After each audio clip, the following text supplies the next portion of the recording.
ଗାଁର ଶେଷରେ ଥାଏ ଛୋଟ ମାଟିର ଘର। ସେଇ ଘରେ ବୁଢ଼ୀଟିଏ ରହେ।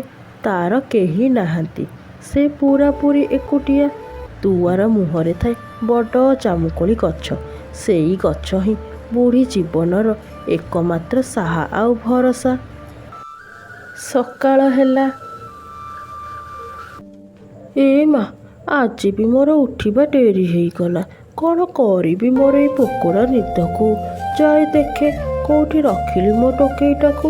ଜଲ୍ଦି ଜଲ୍ଦି କୋଳି ତୋଳି ବଜାରକୁ ନ ଗଲେ ଡେରି ହେଇଯିବ ଯେ। ଏମିତି କହି ବୁଢ଼ୀ ଜାମୁକୋଳି ତୋଳିଲା।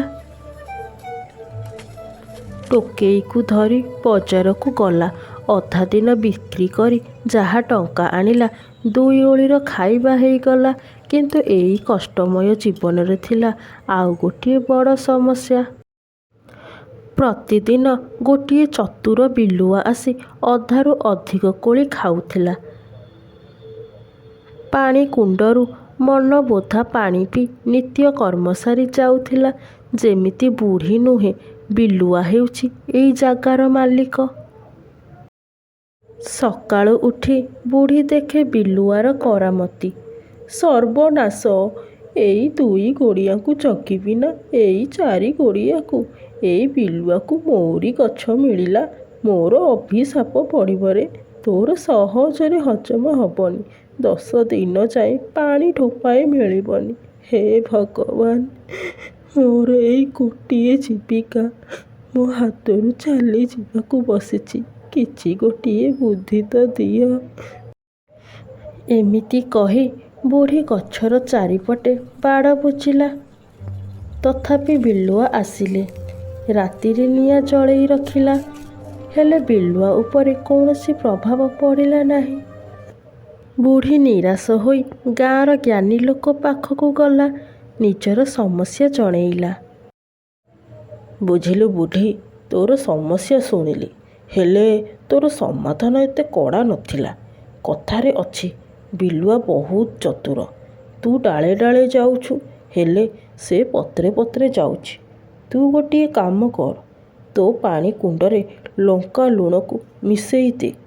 ବୃଦ୍ଧର କଥା ଶୁଣି ବୁଢ଼ୀ ଘରକୁ ଫେରିଆସି ସଜଡ଼ା ସଜଡ଼ି କରେ। ସନ୍ଧ୍ୟା ହେଲା।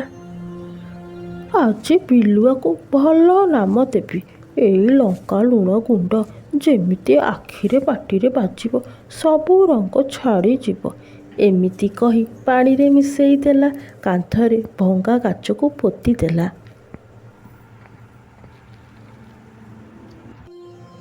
ରାତି ହେଲା।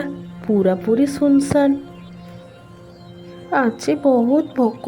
ଭୋକିଲା ପେଟରେ ମିଠା ଜାମୁକୋଳି ପଡ଼ିଲେ ଯୋଉ ଆନନ୍ଦ, ଯୋଉ ମଜା, ଭାବିଲା ବେଳକୁ ପାଟିରୁ ଲାଳ ବୋହି ଆସୁଛି। ସେ ବୁଢ଼ୀ ବୋଧେ ଜାଣିନି ମୁଁ କେତେ ଚାଲାକ, ମୋ ପାଇଁ ବାଡ଼ ବୁଝୁଛି। ଏମିତି କହି ଆରମ୍ଭ କଲା ଜାମୁକୋଳି ଖାଇବା। ପେଟ ପୂରିବା ପରେ ଯେମିତି ପାଣି ପିଇ ଗାଧେଇଛି। ଆଲୋ ବୋଉଲୋ, ମୋ ପେଟ, ମୋ ପାଟି ଜଳିଗଲା, ମୋ ଦେହ ପୋଡ଼ୁଛି, ମୋ ଦେହ। ଏମିତି କହି ମାଟିରେ ଗଡ଼େଇ ତଡ଼େଇ ହେଲା। ପୋଡ଼ା ନ କମିବାରୁ ଯେମିତି କାନ୍ଥରେ ଘଷି ହେଇଛି କାଚ ଲାଗି ଅଧିକ ଦେହ ଖଣ୍ଡିଆ ହେଇ ରକ୍ତ ବାହାରିଲା। ନିଜର ପ୍ରାଣକୁ ଧରି ଜଙ୍ଗଲ ଆଡ଼କୁ ଦୌଡ଼ିଲା। ବୁଢ଼ୀଲୋ, ତୋ କୋଳିକୁ ତୋ ପାଖରେ ରଖ। ତୋର ଯୋଜନା ଆଜି ମୋ ଉପରେ ଭାରି ପଡ଼ିଲା। ସେଇ ଦିନଠୁ ବୁଢ଼ୀର ଖୁସି କହିଲେ ନ ସରେ। ବିଲୁଆ ପାନେ ପାଇବା ପରେ ବୁଢ଼ୀ ଗଛକୁ ଆଡ଼ ଆଖିରେ ବି ଚାହିଁଲାନି।